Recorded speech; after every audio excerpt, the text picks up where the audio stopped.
श्री गणेशाय नमः। जय श्रीमन्नारायण, जय आदिशक्ति माता। दोस्तों, चैत्र मास महात्म्य कथा अध्याय 13 तक आप श्रवण कर चुके हैं।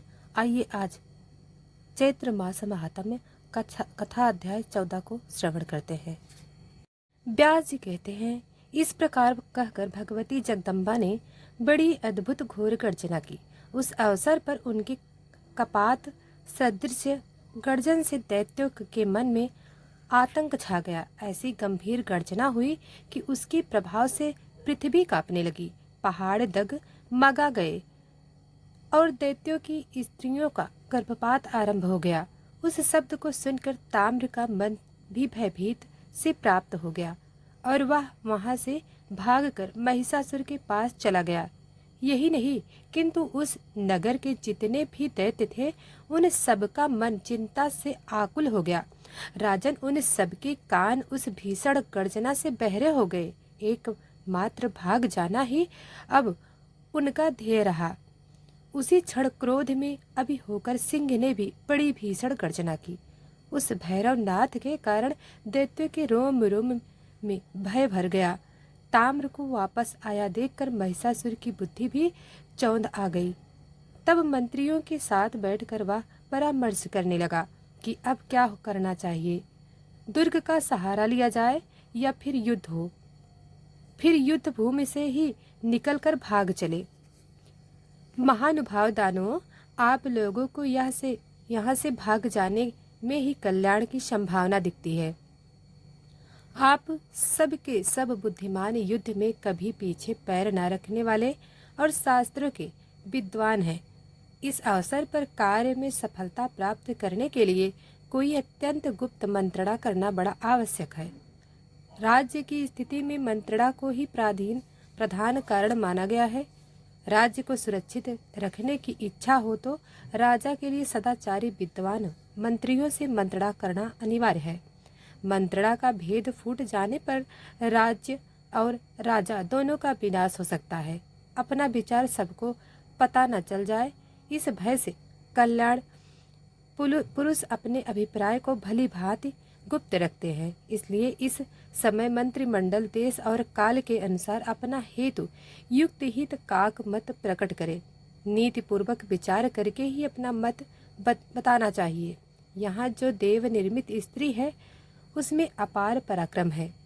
अकेले ही निराधार इसके यहाँ आने का भला क्या कारण है? इस बात पर विचार किया जाए। वह युवती स्त्री युद्ध के लिए बार बार आह्वान कर रही है। इससे बढ़कर और भला क्या आश्चर्य होगा? युद्ध छिड़ जाने पर विजय श्री मिलेगा या नहीं, त्रिलोकी में यह कौन जान सकता है। बहुतों की विजय और एक की तो हार होती ही है, यह निश्चित बात है। क्योंकि युद्ध में जय और पराजय की बात सदा देव के अधीन समझनी चाहिए। श्री सूत जी कहते हैं, अपने स्वामी महिषासुर के सार गर्भित वचन सुनकर महान यशस्वी विडलायक जानकारी प्राप्त कर लेनी चाहिए। यह किस प्रकार उच्छेद से कहाँ से आई है, किसके साथ इसका विवाह हुआ है। स्त्री के हाथ से आपका वध तो निश्चित है। देवता इस विषय को भली भांति जानते हैं और लगता है कि उन्होंने ही अपने सामूहिक तेज से उत्पन्न करके इस कमल नयनी को यहाँ भेजा है। वे सब के सब युद्ध देखने की इच्छा में छुपकर संप्रांति आकाश में विद्यमान हैं। उन्हें भी युद्ध की कम लालसा नहीं है। महाराज, समय आने पर वे सभी इस स्त्री के सहायक बन जाएंगे। विष्णु प्रभृति वे प्रधान देवता हैं। युद्ध भूमि में इस कामनी को अग्रसर बनाकर हमारा वध कर डालेंगे। साथ ही वह स्त्री आपको मार डालेगी। राजन, मेरी समझ से उन देवताओं का यही मनोरथ है। भविष्य में होने वाले परिणाम की भली भांति जानकारी के लिए सुलभ नहीं है प्रभु, इसलिए आप इस समय युद्ध न करें। बस अब इससे अधिक मैं कुछ नहीं कह सकता। कार्य की प्रधानता मानकर हम लगातार आपके लिए मर मिटने को तैयार हैं। आपके साथ आनंद का अवसर भी तो हमें मिलता है। हम तो आपके अनुचर हैं और यही हमारा धर्म है। दुर्मुख बोला, राजन, मैं जानता हूँ कि आज युद्ध में हमारी विजय अवश्य होगी। पीछे पैर रखना सर्वथा अवांछनीय है। ऐसा लगता है कि हमारी कीर्ति में कलंक लग जाएगा। जब इंद्रा आदि देवताओं के साथ लोहा लेना पड़ा था, तब भी तो भागने जैसे नित्य कार्य का आश्रय नहीं लिया गया। फिर इस अकेली स्त्री के सामने ऐसा क्यों किया जाए? इसलिए महाराज, मेरी नज़र में तो युद्ध करना ही परमावश्यक है। युद्ध में विजय अथवा मरण ये दो ही होते हैं। जो होनी होती है उसको कोई टाल नहीं सकता। और जानकार पुरुष भला क्यों चिंता करे? संग्राम में काम आ जाने पर यश मिलता है और जीवित रहने पर सुख की प्राप्ति होती है, और दोनों ही फल मन के अनुकूल है। यह मानकर अब युद्ध करने के लिए तत्पर हो जाना चाहिए। भाग जाने पर तो जगत में निंदा होगी। आयु समाप्त हो जाने पर मरना तो निश्चित ही है। इसलिए जीने और मरने के बारे में व्यर्थ चिंता नहीं करनी चाहिए। व्यास जी कहते हैं, वास्कल बातचीत करने में बड़ा कुशल था। उसने दुर्मुख की बात सुनने के बाद हाथ जोड़कर बड़ी नम्रता से महिषासुर से कहा कि राजन, यह कार्य कायर व्यक्तियों के लिए अप्रिय है। आपको इस कार्य के विषय में कुछ भी चिंता नहीं करनी चाहिए। मैं अकेले ही चंचल नेत्र वाली चंडी को मार डालूंगा। राजन, बस आप मन में उत्साह रखिए। मैं निर्भीक होकर युद्ध करूंगा। राजन, मेरे प्रयास से वह चंडिका यमराज के घर अवश्य ही पहुंच जाएगी। मैं इंद्र, वरुण, कुबेर, सूर्य, चंद्रमा, यमराज, अग्नि, वायु और विष्णु और शंकर से भी नहीं डरता। फिर अभिमान से चूर रहने वाली वह स्त्री, अकेली स्त्री भला मेरा क्या कर सकती है? मेरे चमकीले बाणों से उसके प्राण पखेरु उड़ जाएंगे। आज आप मेरी भुजाओं का बल देखिए। महाराज, फिर सुखपूर्वक विहार कीजिएगा। इसके साथ युद्ध करने के लिए आपको खुद युद्ध मैदान में नहीं जाना चाहिए। तब व्यास जी कहते हैं, इस प्रकार अभिमान से भरा रहने वाला वास्कल महिषासुर के प्रति अपना अभिप्राय व्यक्त कर गया। इसके बाद दुर्धरा उस राक्षस राज को प्रणाम करके कहने लगा कि महाराज, देवताओं द्वारा रची हुई देवी को मैं परास्त कर दूंगा। 18 भुजा धारण करके वह सुंदरी अवश्य ही किसी कारणवश आई है। राजन, देवताओं की बनाई हुई यह माया है और आपको भयभीत करने के लिए इसका यहाँ आगमन हुआ है। यह तो केवल डराने के लिए ही है। ऐसा जानकर आप अपने मन मोह त्याग दीजिए। राजन, यह राजनीति है। अब मंत्रियों के संबंध में कुछ बात कहता हूँ, सुनिए। कितने ही मंत्री सात्विक और राजस प्रकृति के होते हैं। इनके अलावा कुछ तामस भी होते हैं। राजन, उनके मन में कार्य से किंचित मात्र भी विरोध नहीं रहता। धार्मिक और मंत्र शास्त्र के पारंगत होते हुए हैं। व्यास जी कहते हैं, इस प्रकार महाबाहु वास्कल और दुर्मुख महिषासुर की आज्ञा लेकर वहां से चल पड़े।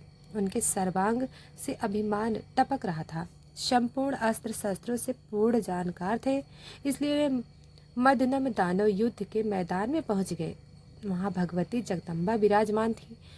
उनसे वे मेघ की तरह गंभीर बाणी में कहने लगे, देवी, जिन महात्मा महिषासुर ने देवताओं को परास्त कर दिया है, उन्हें तुम पति रूप में स्वीकार कर लो। सुंदरी राजन संपूर्ण दैत्यों के अधिष्ठात्रा है। सर्व लक्षण संपन्न सुंदर मनुष्य का रूप धारण करके दिव्य आभूषणों से आभूषित होकर एकांत में वे तुमसे भेंट करेंगे। फिर तो त्रिलोकी की सारी संपत्ति तुम्हें भोगने का शुभ अवसर प्राप्त होगा। महिषासुर की अंग कांति बड़ी ही कमनीय है। मनोयोग पूर्वक तुम उनसे प्रेम कर लो। यह नरेश महान पराक्रमी है। इन्हें पति मानकर तुम संसारिक उस अद्भुत सुख को जी के स्त्रियां प्राय लालायित रहती हैं प्राप्त कर लोगी। देवी कहने लगी, अरे धूर, तुम यह क्या समझ रहे हो कि काम के चंगुल में फंसा हुआ यह कोई अत्यंत अशिक्षित अबला है? मैं महान मूर्ख महिषासुर की सेवा कैसे करूं? सम्भ्रात कुल की स्त्रियां जो कुलशील और गुणों में समानता रखता है, वैसे ही पुरुष की उपासना करती है, बल्कि रूप, चातुर्य, बुद्धिशील और क्षमा आदि में उसे और भी बढ़ चढ़कर होना चाहिए। यह महिषासुर तो पशु का शरीर धारण किए रहता है, पशुओं में भी इसकी जाति अधम मानी जाती है। फिर कौन देव रूपी ऐसी स्त्री होगी जो काम के वशीभूत होकर इस पशु को अपना पति बनाना चाहेगी। अपने स्वामी के पास चले जाओ और वास्कल और दुर्मुख तुम तुरंत अपने स्वामी महिषासुर के पास, जिसके सिर पर बड़े बड़े सींग हैं और जो हाथी की तरह धूसर पड़ा रहता है, जाओ और मेरे यह वचन उसे कह दो कि तू पाताल में चला जा या फिर आकर मेरे साथ युद्ध करे। युद्ध होने पर ही देवराज इंद्र निर्भय हो सकते हैं, यह अटल सत्य है।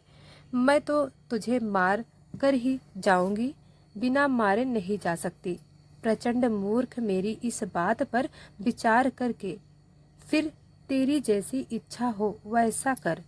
अरे 4 पैरों वाले जानवर, मेरे सामने विजय हुए बिना कहीं भी भाग जाए, वह पृथ्वी का कोई भी भाग हो, पर्वत की गुफा हो या फिर आकाश ही क्यों ना हो, तुझे कहीं भी जगह नहीं मिलना असंभव है। व्यास जी कहते हैं, देवी भगवती की ऐसा कहने पर वास्कल और दुर्मुख दोनों दैत्य क्रोध से तमतमा उठे। उनकी आंखें नाचने लगी। वे दोनों वीर हाथ में धनुष और बाण लेकर युद्ध करने के लिए तैयार हो गए। भगवती जगदम्बा गंभीर गर्जना करके बड़ी निडरता से विराजमान थी। कुरुवंश को सुशोभित करने वाले राजन वे दानव पूरी शक्ति लगातार देवी के ऊपर बाण बरसाने लगे। भगवती को देवताओं का कार्य सिद्ध करना था। सुमधुर गर्जना करके दानवों के प्रति पर्याप्त मात्रा में बाण वर्षा करने को तत्पर हो गई। दोनों दैत्यों में वास्कल बड़ा चंचल था, तो तुरंत सम्रांगण में भगवती के सामने आ गया और अभी दुर्मुख दर्शक बनकर देवी की ओर दृष्टि लगाए हुए खड़ा था। फिर तो वास्कल और देवी में बड़ा भीषण युद्ध आरंभ हो गया। बाण, तलवार और परिघ के आघातों से भीरू जनों के मन में भय ही भय उत्पन्न होता है। उन भगवती जगदम्बा को भला क्या डर था। युद्ध में अपना मनोबल और पराक्रम दिखाने वाले उस दैत्य को देखकर अब उन्हें क्रोध आया। तेज धार वाले भयानक 5 बाणों को धनुष चढ़ाकर उन्होंने उसे कान तक खींचा और उन्हें वास्कल पर चला दिया। दैत्य व वास्कल के पास भी वैसे ही तीखे तीर थे। उन तीरों से उसने देवी के बाण काट गिराए। साथ ही उसने 7 बाणों से भगवती सिंह वाहिनी के ऊपर चोट की। देवी ने भी अत्यंत तीखे पीले रंग वाले 10 बाणों से उस नीच दानव पर आघात किया। साथ ही दानव के बाण अपने सहायकों से काट दिए। वे बार बार अट्टहास करने लगी। भगवती के पास एक अर्धचंद्र नामक बाण था। इससे उन्होंने वास्कल के धनुष को छिन्न भिन्न कर दिया। तब वह दैत्य हाथ में गदा लेकर मारने के लिए देवी पर टूट पड़ा। यह देखकर चंडिका ने अपने गदा प्रहार से उसे धाराशाही कर दिया। वास्कल बड़ा पराक्रमी था। 2 घड़ी तक जमीन उसकी सैया बनी रही। फिर वह तेजी से उठा और भगवती चंडी को गदा चलाने लगा। उस दैत्य के सामने आते देखकर देवी क्रोध से उबल गईं। त्रिशूल से उसकी छाती पर बड़ी भीषण प्रहार किया। चोट लगते ही वास्कल जमीन पर गिर पड़ा और उसके प्राण पखेरु उड़ गए। दुराचारी दानव के गिरते ही उसकी सेना नष्ट भ्रष्ट हो गई। आकाश में स्थित देवताओं का बड़ा हर्ष हुआ। भगवती जगदम्बा की वे जय जयकार करने लगे। इधर वास्कल के मर जाने पर अत्यंत शक्तिशाली दुर्मुख अब युद्ध के मैदान में देवी के सामने उपस्थित हुआ। क्रोध से उसकी आंखें लाल हो गई थी। उस समय दुर्मुख कवच पहनकर रथ पर बैठा हुआ था। उसके हाथ में धनुष थे। अरे अबला, ठहरो ठहरो, ऐसा बार बार उसके मुंह से आवाज निकल रही थी। उसे आगे बढ़ते देखकर भगवती ने शंख ध्वनि की। उस दानव का क्रोध बढ़ाती हुई वे अपने धनुष टंकारने लगी। तब दुर्मुख भी बाण चलाने को तत्पर हो गया। उसके तीखे और शीघ्रगामी बाण विषधर सर्प के समान भयंकर थे। भगवती महामाया ने अपने सहायकों से उसके तीर काट डाले और फिर गर्जना करने लगी। राजा अब तो दोनों में महान भयंकर युद्ध होने लगा।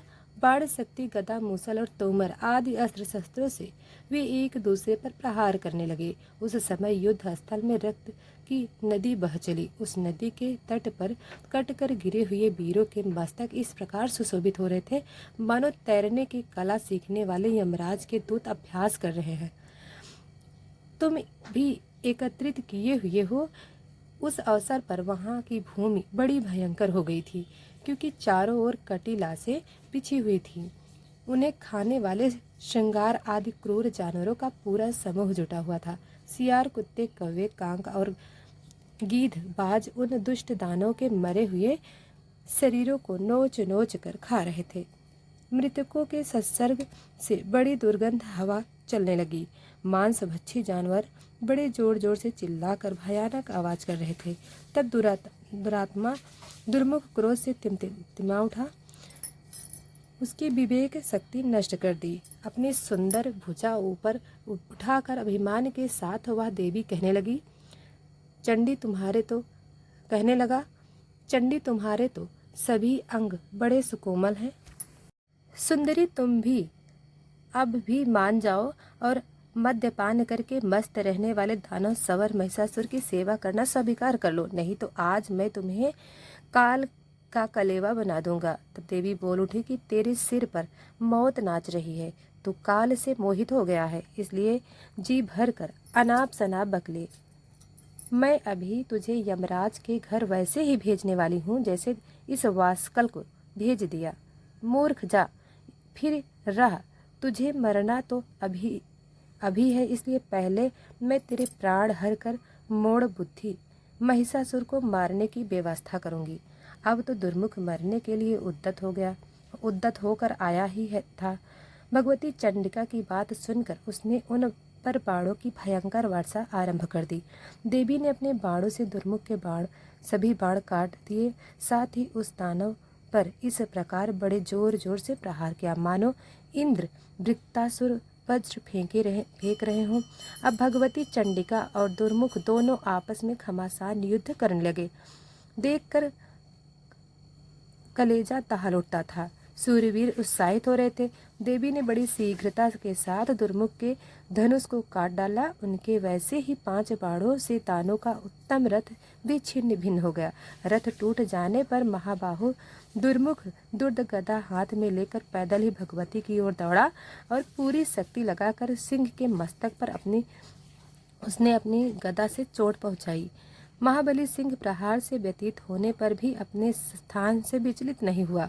गदा लेकर सामने खड़े हुए दुर्मुख को देखकर भगवती जगदम्बा ने अपनी तीखी तलवार से करीट सहित उसके मस्तक को धड़ से अलग कर दिया।